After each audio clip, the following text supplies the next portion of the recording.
So at what point are you insane and just smashing your head against the wall?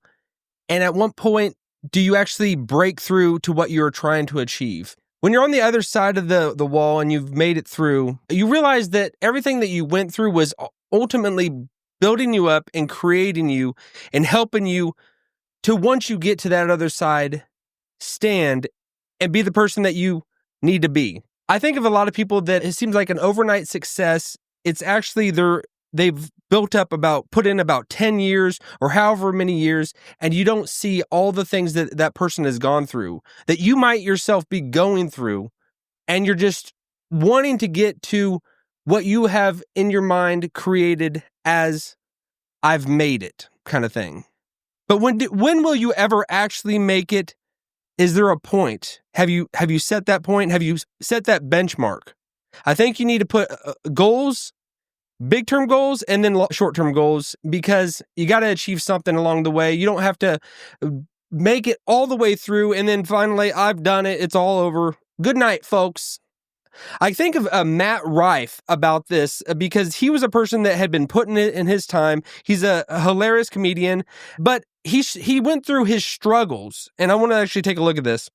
This is from him being on Jimmy Fallon. This was maybe years ago, a couple years ago, and him giving, like, he was about to give up in what he was going through, and then he just said, "Heck it, I'm just going to post this video that I've edited, I've made it, but like, I'm not seeing any of the fruits of my labor. And he talks about he was invited, or his friend was invited to go to perform in this comedy tour. And he's like, I'm not going without Matt. I'm without my friend. And they're like, well, I'll let him just describe it. It's really cool. But they didn't want me. They wanted Paul and not me. And Paul, being a good friend, was like, I refuse to do the show without him. Absolutely not. So they said, well, we're not going to pay him. We're not going to pay for his travel. But if he wants to perform, he can perform. So I was like, you know what? I'll swallow my pride. I want to experience what this festival was about. We went. It was arguably the best show of the festival. But before that show, the same night, we were at dinner, and I was about to post this clip called The Lazy Hero, which I had already edited. It was at a show in Phoenix, Arizona for like 75 people. And I was just sitting there. I was so depleted and depressed at, being at a place I wasn't even invited to perform at. And I was like, this is so stupid. Why am I even bothering posting this stuff? It's not going to do anything. And my friend was like, you already edited it. Just post it and then we'll have a fun time tonight.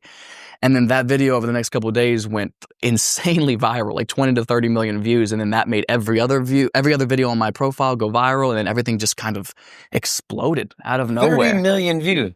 Yeah, so it's insane. That is a good reminder to anyone, to whatever you're doing. If you are in the kind of space of content creation, you're making stuff and you're trying to put it out there for entertainment, for bringing value to somebody, you never know what is going to pop off. You never know what is going to go viral. You never know what is actually going to actually just like hit the airwaves and just resonate with people, because your life it's an amazing thing that is happening, but a lot of times it's just happening behind closed doors and in your own world. And until you actually start expressing it and showing it to the other people out there, you don't know the impact that you could be having on other people's lives. Not everybody is wanting that. Not everybody's wanting to make stuff like that. But I would say that a lot of people, I think of it being made in the image of God. That God wants to create things. He could have just been God forever and just been himself forever and not expressed it. But he wanted to bring value to his creation. And it's like a painter. A painter just writes something, makes something amazing, or artist. Unless someone is viewing it, unless someone is seeing it, you don't really get that full fulfillment of what it could be doing. So just like in your own life, you have so many things that you could be showing to other people and could be bringing value to them. And I think I think that is what we all have in us. We have that like innate feeling and just drive that we want to be making something. We want to be creating something that is valuable and it is going to last, not just for today or tomorrow, but it's going to last for a long time, and even extend past our lives and how long that we're going to be here. It's going to be over in an instant. We want to have something that's going to carry on, leave a legacy for our children and for anybody that comes after us, So Matt Rife, he had been putting in his time years, and like just not seeing the success of it. One video just goes crazy, and it's never the one you expect. It's never the one that you've put in your blood, sweat, and tears into, and you've poured everything into it. That people don't care about that a lot of times. It doesn't end up resonating sometimes. It's the things that you least suspect.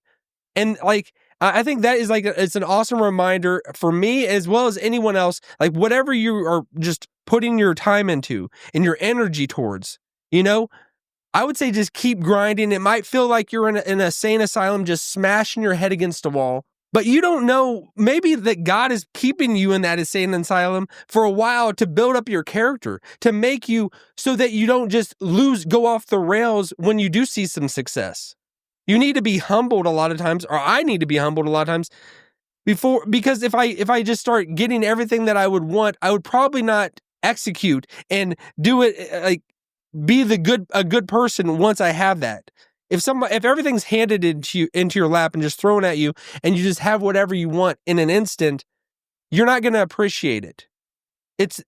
It's corny to say, but it's the journey. You gotta go through the bumps, the bruises, and everything, so that when you do see some light, you'll learn to just, hey, I had to fight for this. I had to claw for this. And the thing that's going to go off and just reach people and just touch people and actually bring the value, because that is what it is about. It's like, what am I going to do that is going to bring value to someone else? Brighten their day, help them in some part of their life. Give them something to think about. Because a lot of times it's about just things become easy when you understand what to do. Like this is going to probably sound stupid to a lot of people. It's actually really stupid the more that I think about it, and the more that it starts coming out of my mouth. I know how stupid it's going to sound. Sometimes I go work out in the morning, and I have a whatever you put, protein powder in those things you shake up. They have kind of like a spiral thing inside of it that just makes the contents of it just dissolve and all that. Those shakers. For months, I had been trying to just open it, and just I don't know. Sometimes I could open it easy, sometimes I couldn't. And it wasn't until that I had this little thing that I pushed, and then it opened. And you might think you are the stupidest man alive.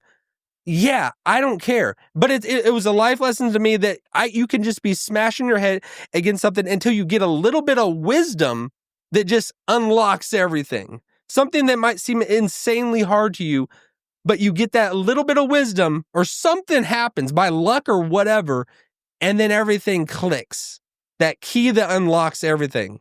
So I would say keep your eyes open for that. Pray for wisdom, because I think that is the biggest thing that we need and everyone needs, because that unlocks everything. And then I also wanted to end on this. Have you ever?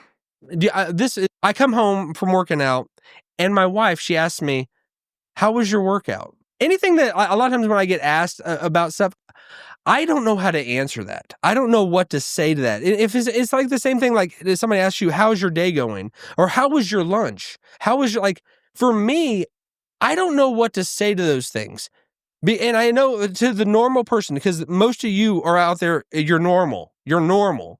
But for me, if someone asks me something, if it was bad, I don't want to talk about it. If it was good, I don't really care. I just don't know how to answer those types of things. Have you ever been asked that?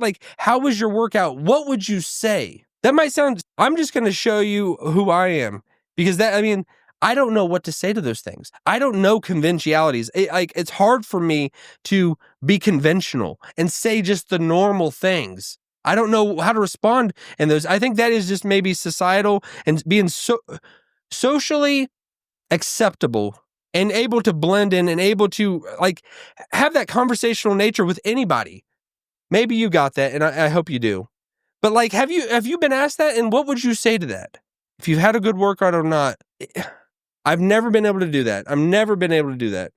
That's why I think I've never been able to just talk normally with my wife or with anybody really, because it's a struggle to actually just say things that are regular. I don't know how if something is conventional, I am like, I am almost repulsed by it, gagged by it. I don't know. It's like, it goes against me. Like I have to be original. Can't just say what is in that regular conversational tone, what you say in that. It's hard for me to say that. I'm having a great day. What does that even mean? What is having a great day? I had a good workout. What does that even mean? I tend to overthink and overanalyze. All right. So if you've enjoyed this video, I hope you did. Smash that like button, subscribe to this channel, and hit this link over here, and I'll see you on the other side. Peace.